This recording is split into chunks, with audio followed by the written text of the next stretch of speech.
Bu, dari sekolah mana, Bu? Viral, puluhan guru di Lamtim malah berteduh saat upacara 17 Agustus berlangsung, warganet geram.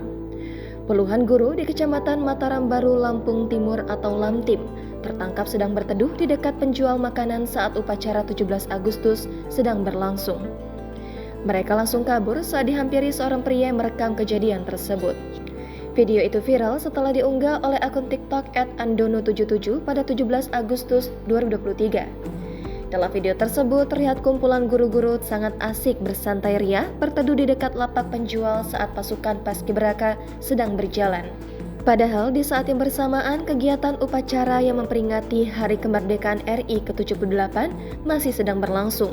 Saat dihampiri dan ditanya, mereka mulai bergegas membubarkan diri dan terlihat malu sambil menutup muka. Bahkan beberapa dari mereka terlihat kocar-kacir dan bergabung kembali dengan barisan saat lagu Hari Merdeka sedang dinyanyikan.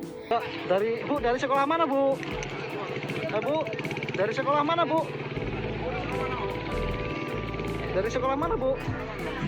Hah? Oh, ini dari Madalasari ya?